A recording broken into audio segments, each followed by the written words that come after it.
As águas estiveram muito próximas a mim. Ficamos praticamente ilhados, mas ninguém da nossa família foi afetado. E fiquei pensando sobre os karmas de todos nós.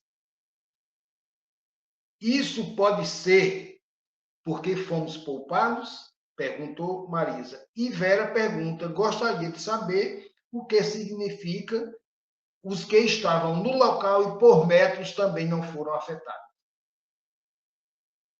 Meus irmãos, compreendam um fato. De qualquer maneira, a ocorrência deste fenômeno kármico, deste fenômeno apocalíptico, eu digo assim, trouxe para aqueles que foram afetados, ou para aqueles que não foram afetados, a impactação incrível da dor.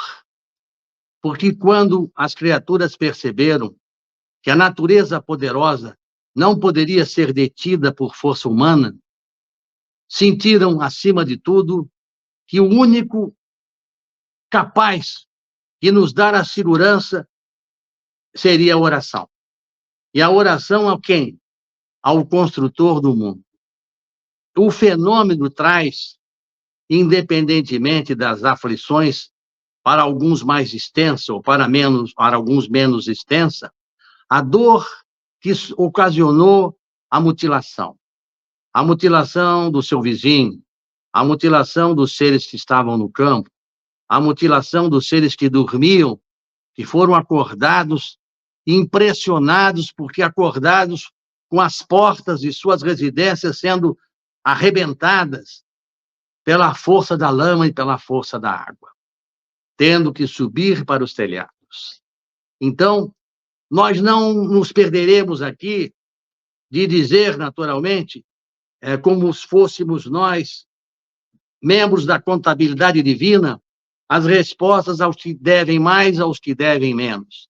A verdade é que a misericórdia divina nos reuniu num local para que todos nós pudéssemos sentir.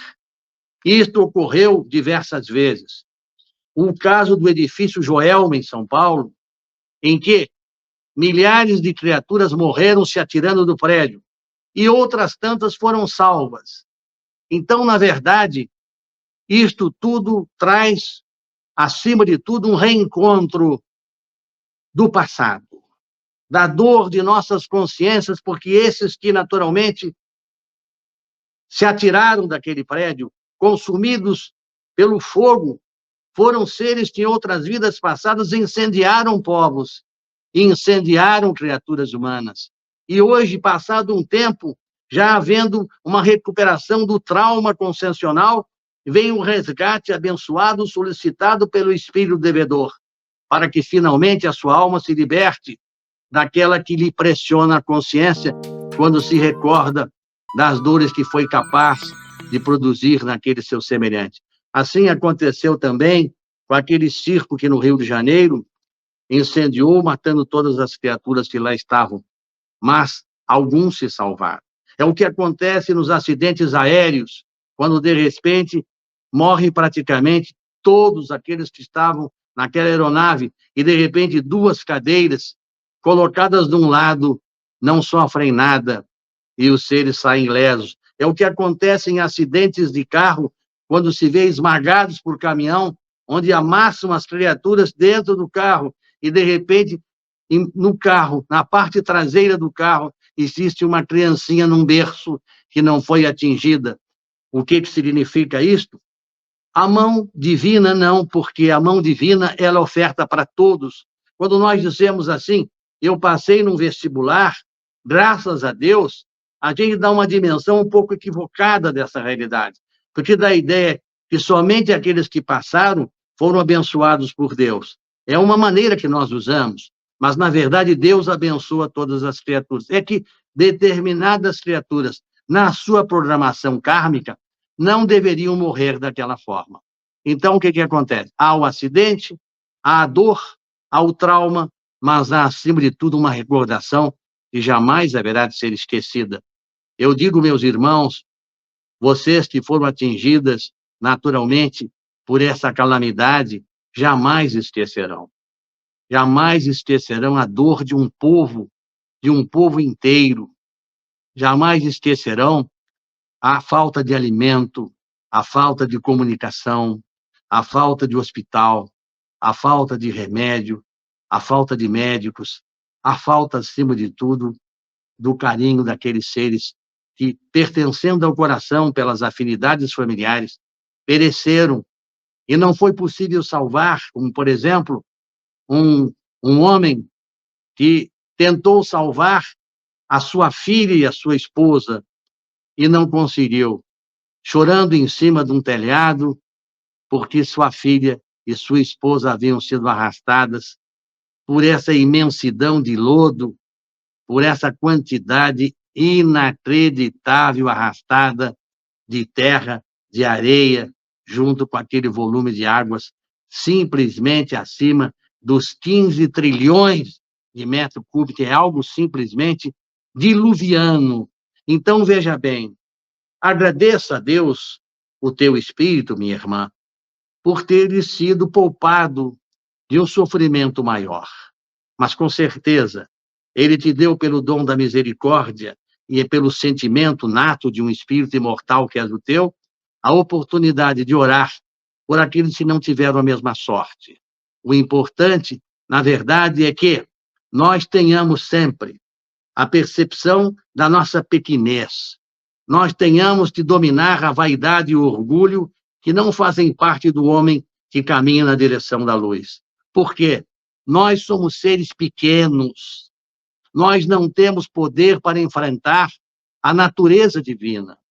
A natureza divina coloca o homem a hora que quer na sua devida posição, ou seja, não tem condições absolutamente nenhum de lutar contra a natureza.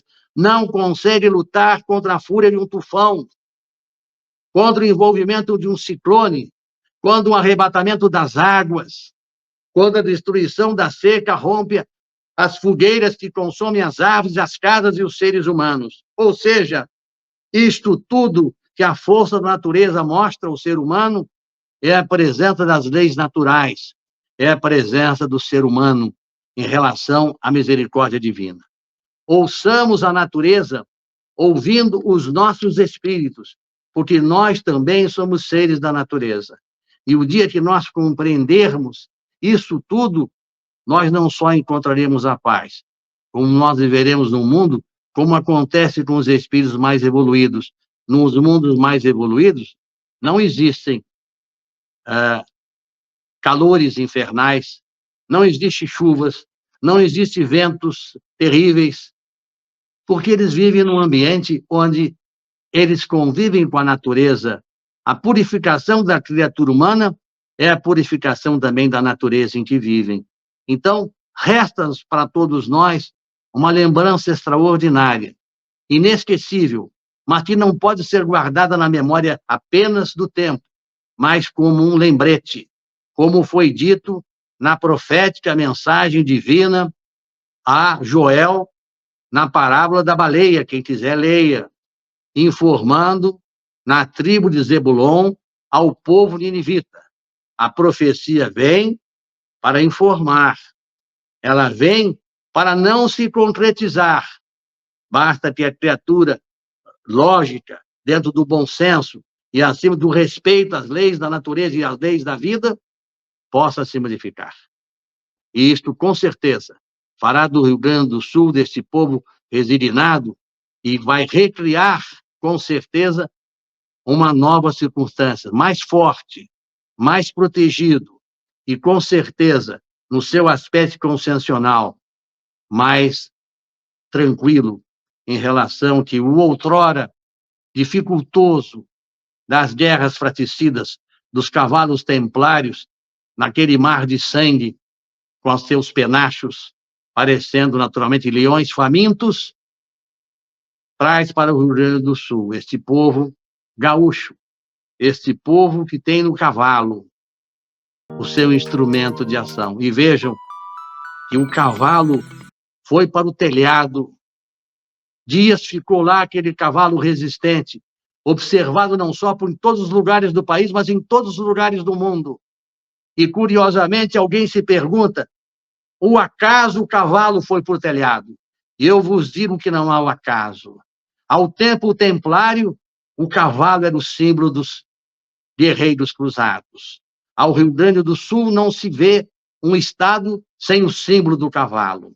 E tanto é verdade que agora nós estamos assistindo às mídias do Rio Grande do Sul colocando como símbolo desta enchente o cavalo caramelo. Resta a todos nós, prudentes e acautelados, meditarmos para conhecer em todos os manifestos a presença divina em nossas vidas.